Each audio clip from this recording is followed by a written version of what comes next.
Bismillahirrahmanirrahim. Assalamualaikum warahmatullahi ta'ala wabarakatuh. Alhamdulillah, wassalatu wassalamu ala rasulillah Sayyidina Muhammad bin Abdullah wa ala alihi wa sahbihi man wala, amma ba'd.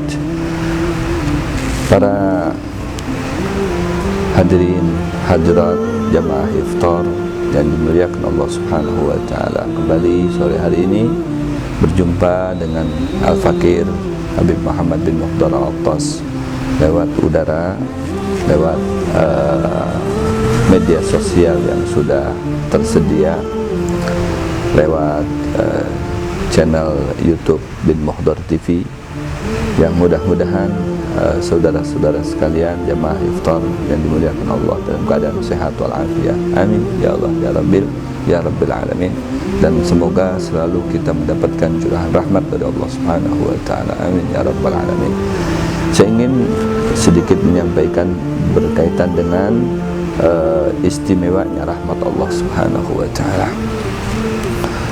Jibril pernah bercerita kepada Nabi Muhammad SAW berkaitan dengan rahmat Allah Subhanahu wa taala, dengan ada seseorang yang hidup di masa Bani Israel, ya, beribadah kepada Allah Subhanahu wa taala, di mana tempat ibadahnya di tengah-tengah lautan, ada pulau kecil, ya, dia tinggal di situ sendirian, tidak ada yang menemani siapapun, ya, kemudian dia beribadah kepada Allah Subhanahu wa taala semata selama 500 tahun. Di dalam melaksanakan kegiatan ibadahnya kepada Allah Subhanahu wa taala, setiap dia beribadah itu ada dua permohonan. Yang pertama permohonannya, ya Allah, kata dia, matikan aku dalam keadaan sujud. Kemudian yang kedua, ya Allah, matikan aku dalam keadaan husnul khatimah. Ya, luar biasa. Dalam riwayat yang lain, ya Allah, matikan aku setelah panjang usia, panjang umur, ya. Jadi ini luar biasa.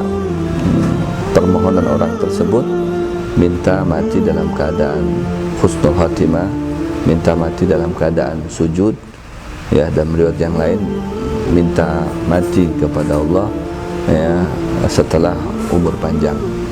Maka oleh Allah Subhanahu wa taala dikabulkan, ya, dikabulkan. Dia mati dalam keadaan sujud dan husnul khatimah setelah usianya panjang, ya. Jadi usianya sampai lebih daripada 500 tahun, karena dia beribadah kepada Allah Subhanahu wa taala saja sampai 500 tahun. Dan dalam kurun waktu 500 tahun itu dia sudah disediakan oleh Allah Subhanahu wa taala, di samping tempat ibadahnya dia itu ada buah delima, kemudian ada air yang mengalir, ya. Maka dari situlah sumber kehidupan dia, dari sisi syariatnya dia bisa minum dari air itu, kemudian dia bisa makan dari kurma, dari rumman delima yang sudah disediakan oleh Allah Subhanahu wa taala selama beribadah kepada Allah, yaitu waktunya kurang lebih 500 tahun. Masya Allah, luar biasa, ya. Inilah kemuliaan orang yang beribadah kepada Allah, dan rahmat Allah selalu tercurah kepada orang yang menyembah Allah Subhanahu wa taala, beribadah kepada Allah Subhanahu wa taala. Jadi selesai dia melaksanakan ibadah sampai sedemikian lamanya, 500 tahun, jadi dia mati dalam keadaan sujud, ya. Mati dalam husnul khatimah, baik, karena dalam keadaan dia melaksanakan ibadah. Kemudian setelah umur yang panjang, lebih daripada 500 tahun, dia bisa menghirup udara di alam semesta ini, ya. Singkatnya, setelah dia meninggal, kemudian proses berikutnya seperti mana kita ketahui, kalau sudah meninggalnya husnul khatimah pasti masuk surga. Jadi Rasulullah SAW menyampaikan kepada kita bahwasanya orang tersebut ketika oleh Allah Subhanahu wa taala diperintahkan masuk ke dalam surga, dengan rahmat Allah. Ya hambaku, engkau masuk ke dalam surga dengan rahmatku.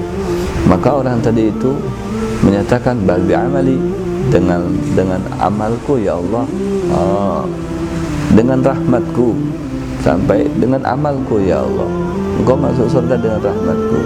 Tidak, aku masuk surga dengan ibadahku. Baik, kalau engkau ingin masuk surga dengan ibadahmu, ya kita ukur, kita timbang mana lebih banyak rahmatku atau ibadahmu. Ya, saya tidak ingin menimbang semua organ tubuhmu yang di setiap anggota itu ada rahmatku, ada kenikmatan dari aku. Aku hanya ingin menimbang satu dari anggota kamu itu yang kau miliki, yaitu sebelah mata. Sebelah mata kamu akan saya timbang dengan rahmatku. Ya, nikmat, ya artinya nikmat sebelah mata yang merupakan rahmat Allah dengan ibadahnya dia yang jumlahnya sampai 500 tahun itu, ya ditimbang oleh Allah Subhanahu wa taala.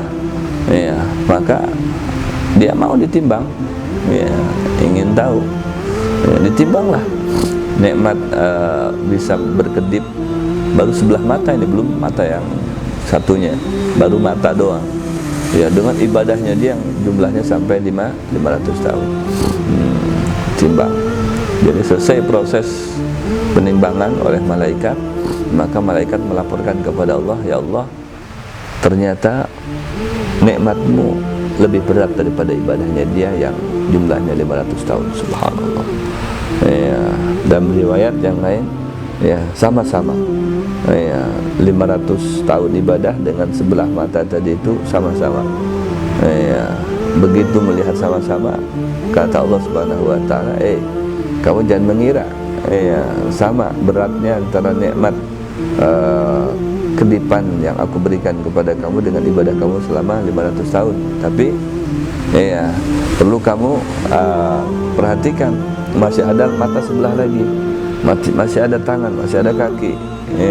Berarti kamu tidak bisa masuk surga dengan ibadahmu, karena nggak ada apa-apanya dibanding dengan rahmatku. Kalau begitu, baiklah ya Allah, masukkan aku ke dalam surgamu dengan rahmatmu.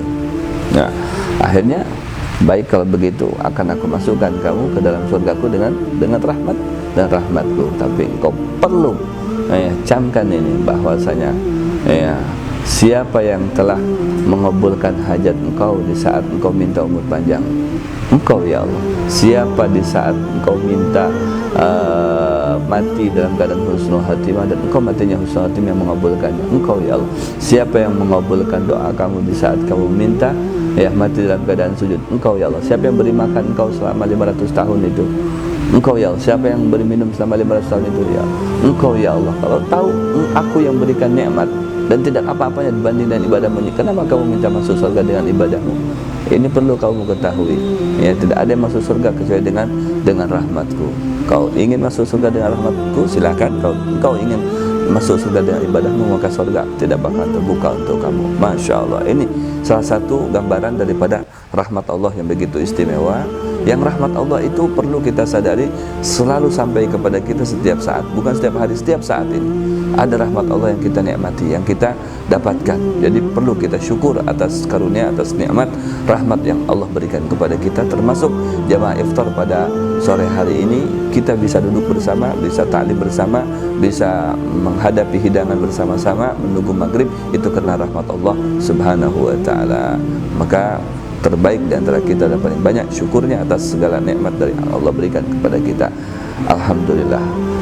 Ini yang dapat saya sampaikan pada menjelang iftar ini. Mudah-mudahan ada manfaatnya dan kita sadari bahwa kita tidak bisa melakukan suatu hal kecuali dengan rahmat Allah Subhanahu wa ta'ala. Kita kembalikan kepada Allah Subhanahu wa ta'ala. Terima kasih atas segala karunia ini. Mudah-mudahan antum semua amal ibadah puasanya diterima oleh Allah Subhanahu wa ta'ala, masuk ke surga kelak dengan rahmat Allah Subhanahu wa ta'ala.